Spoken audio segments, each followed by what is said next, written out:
পারস্য উপসাগরের নীল জলরাশি এখন আর আগের মতো শান্ত নেই। সেখানে বইছে এক প্রলয়ঙ্কারী ঝড়ের পূর্বাভাস। দিগন্ত জুড়ে যখন মার্কিন নৌবাহিনীর বিশাল সব রণতরী আর বিমানবাহী জাহাজ ইরানের উপকূলের দিকে ক্রমশ এগিয়ে আসছে, তখন পুরো বিশ্ব এক চরম উত্তেজনার মধ্যে দিন কাটাচ্ছে। সাধারণ মানুষের চোখে এটি কেবল শক্তির মহড়া বলে মনে হলেও পর্দার আড়ালে দানা বাঁধছে এক অন্যরকম রহস্য। ঠিক এই মুহূর্তে আন্তর্জাতিক গোয়েন্দা সংস্থাগুলো এবং সামরিক বিশ্লেষকদের টেবিলে এমন এক খবর এসে পৌঁছেছে যা পুরো দাবার চাল উল্টে দিতে পারে। শোনা যাচ্ছে ইরানের হাতে এমন এক মারাত্মক গোপন মরণাস্ত্র রয়েছে যা পশ্চিমা বিশ্বের আধুনিকতম প্রতিরক্ষা ব্যবস্থাকেও ধুলোয় মিশিয়ে দেওয়ার ক্ষমতা রাখে। কিন্তু সবচেয়ে আশ্চর্যের বিষয় হলো, তেহরানের দুই ঘনিষ্ঠ মিত্র রাশিয়া ও চীন নাকি সরাসরি চাপ প্রয়োগ করেছে যাতে ইরান এখনই সেই অস্ত্রটি প্রকাশ্যে না আনে। প্রশ্ন উঠেছে, কেন এই মুহূর্তে এই মরণাস্ত্রকে আড়াল করে রাখতে বলা হচ্ছে? কি এমন অবিশ্বাস্য ক্ষমতা লুকিয়ে আছে এই অস্ত্রের পেছনে যা খোদ পরাশক্তিগুলোকেও শঙ্কিত করে তুলেছে? আজ আমরা সেই রহস্যময় এবং বিধ্বংসী হুড টর্পেডো নিয়ে গভীরভাবে তলিয়ে দেখব। বিশ্বের সামরিক ইতিহাসে এমন অনেক অস্ত্রের নামই ভয়ঙ্কর হিসেবে পরিচিত পেয়েছে, কিন্তু হুড টর্পেডোর বিষয়টি একেবারেই আলাদা। পশ্চিমা গণমাধ্যমগুলোতে এই টর্পেডোকে পানির নিচে চলা বিশ্বের সবচেয়ে দ্রুততম মরণাস্ত্র হিসেবে অভিহিত করা হচ্ছে। সাধারণ টর্পেডোর গতির কথা চিন্তা করলে এটি কোনোভাবেই মেলানো সম্ভব নয়। এর প্রযুক্তি এতটাই বিস্ময়কর যে এটিকে বলা হচ্ছে সুপার ক্যাভিটেটিং টর্পেডো। সহজ কথায় বলতে গেলে এটি পানির নিচে সাধারণ চলাচলের পরিবর্তে এক ধরনের উড়ন্ত গতি লাভ করে।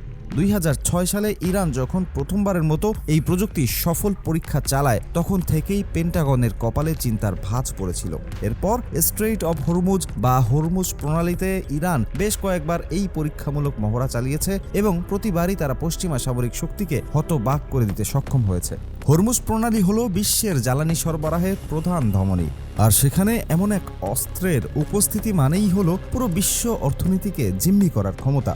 এখন মনে প্রশ্ন আসা স্বাভাবিক যে এই হুড টর্পেডো আসলে কিভাবে কাজ করে। এর পেছনে মূল রহস্যটি হলো সুপার ক্যাভিটেশন প্রযুক্তি।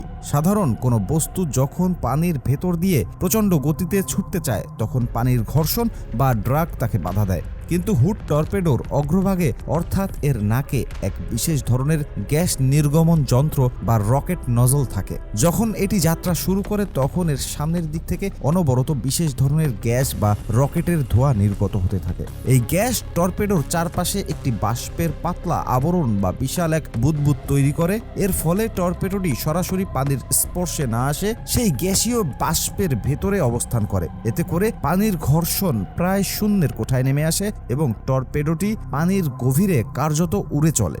এই প্রযুক্তির কারণে এর গতি হয়ে ওঠে অকল্পনীয়। পরিসংখ্যানের দিকে তাকালে দেখা যায় এটি সাধারণ টর্পেডোর সর্বোচ্চ গতি থাকে ঘন্টায় 50 থেকে 80 কিলোমিটারের মতো, কিন্তু ইরানের এই হুড টর্পেডোর গতি প্রায় ঘন্টায় 360 কিলোমিটার বা 220 মাইল পর্যন্ত হতে পারে। সমুদ্রের নিচে যুদ্ধের প্রেক্ষাপটে এই গতি আক্ষরিক অর্থেই অজেয়। কল্পনা করুন, একটি মার্কিন বিমানবাহী রণতরী বা বিশাল কোনো সাবমেরিন যখন সাগরে অবস্থান করছে, তখন কয়েক কিলোমিটার দূর থেকে আসা এই টর্পেডোকে শনাক্ত করা বা তা ধ্বংস করার জন্য তাদের হাতে সময় থাকবে মাত্র কয়েক সেকেন্ড। বর্তমান বিশ্বে এমন কোনো কার্যকর এন্টি টর্পেডো ব্যবস্থা নেই যা এই প্রচণ্ড গতির সাথে পাল্লা দিয়ে এটিকে মাঝপথে আটকে দিতে পারে। এর মানে হলো, একবার যদি হুড টর্পেডো লক্ষ্যবস্তুর দিকে ছোড়া হয়, তবে সেই জাহাজের সলিল সমাধি হওয়া প্রায় নিশ্চিত। বিশ্লেষকদের মতে ইরান তাদের সামরিক কৌশল সাজিয়েছে অত্যন্ত পরিকল্পিতভাবে। তারা জানে যে সরাসরি নৌযুদ্ধে যুক্তরাষ্ট্রের বিশাল বহরের সাথে টেক্কা দেওয়া তাদের জন্য কঠিন হবে। তাই তারা অ্যাসিমেট্রিক ওয়ারফেয়ার বা অপ্রতিসম যুদ্ধের পথ বেছে নিয়েছে, যেখানে ছোট ছোট বোট এবং এই হুড টর্পেডোর মতো বিধ্বংসী প্রযুক্তি ব্যবহার করে তারা মার্কিন নৌবাহিনীকে পঙ্গু করে দেওয়ার ছক কষেছে। 2025 সালের শেষ দিকে গোয়েন্দা তথ্য অনুযায়ী জানা যায় ইরান এই টর্পেডোর একটি অত্যাধুনিক সংস্করণ তৈরি করেছে, যেখানে কৃত্রিম বুদ্ধিমত্তা বা এআই প্রযুক্তি ব্যবহার করা হয়েছে।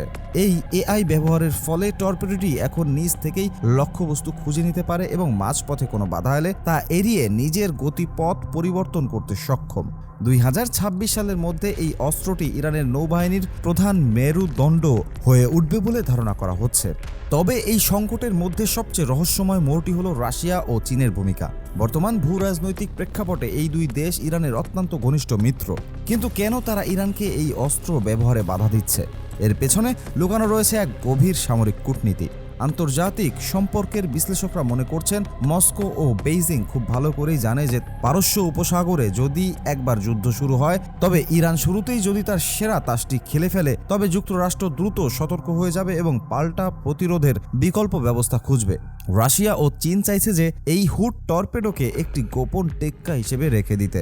যদি ইরানের অন্যান্য আক্রমণ ব্যর্থ হয়, পরিস্থিতি নিয়ন্ত্রণের বাইরে চলে যায়, তখন শেষ অস্ত্র হিসেবে এটি ব্যবহার করে মার্কিন বহরকে একেবারে নিশ্চিহ্ন করে দেওয়ার পরিকল্পনা রয়েছে তাদের। তারা বিশ্বাস করে এই অস্ত্রের গোপনীয়তা যত বেশি বজায় থাকবে, যুদ্ধের ময়দানে এর কার্যকারিতা ততটাই মারাত্মক হবে।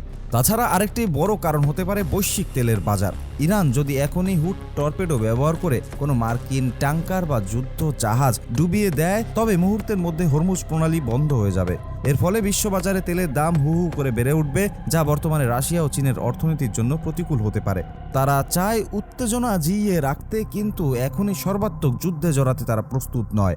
রাশিয়ার জন্য ইউক্রেন যুদ্ধ এবং চীনের জন্য তাইওয়ান ইস্যু অত্যন্ত গুরুত্বপূর্ণ। তাই পারস্য উপসাগরে এখনই একটি বিশাল বিস্ফোরণ ঘটুক, এমনটা হয়তো বেইজিং এই মুহূর্তে চাইছে না। তাই তারা তেহরানকে বুঝিয়ে সুঝিয়ে বা চাপ দিয়ে এই মরণাস্ত্রের প্রয়োগ থেকে বিরত রাখতে চাইছে। মার্কিন প্রশাসনের জন্য এটি এখন এক বিশাল মাথা ব্যথার কারণ হয়ে দাঁড়িয়েছে। পেন্টাগন খুব ভালো করেই জানে যে তাদের এজিস ডিফেন্স সিস্টেম আকাশপথে আসা মিসাইল ঠেকাতে যতটা পটু, পানির নিচে আসা এই সুপার ক্যাভিটেটিং টর্পেডোর সামনে তারা ঠিক ততটাই অসহায়। এই হুড টর্পেডো কেবল একটি অস্ত্র নয়, এটি ইরানের একটি শক্তির প্রতীক। এটি প্রমাণ করে যে অবরোধ আর আন্তর্জাতিক নিষেধাজ্ঞা সত্ত্বেও ইরান তাদের নিজস্ব প্রযুক্তিতে কতটা শক্তিশালী হয়ে উঠেছে। পশ্চিমা গোয়েন্দারা এখন দিনরাত কাজ করছেন কিভাবে এই প্রযুক্তির কোনো খুঁত বের করে আনা যায় বা একে প্রতিহত করার কোনো উপায় খুঁজে পাওয়া যায়, কিন্তু এখন পর্যন্ত এর কোনো সমাধান তাদের হাতে নেই। পারস্য উপসাগরের বর্তমান পরিস্থিতিকে অনেক বিশ্লেষক বিস্ফোরক স্তব্ধতা বলে বর্ণনা করেছেন। একদিকে মার্কিন নৌবহর তাদের রণসজ্জা নিয়ে এগিয়ে আসছে, অন্যদিকে ইরান তাদের সুড়ঙ্গে লুকিয়ে রেখেছে এই ভয়ঙ্কর হুড টর্পেডো। মাঝখানে রাশিয়া ও চীনের কূটনৈতিক চাল পরিস্থিতিকে আরও জটিল করে তুলেছে।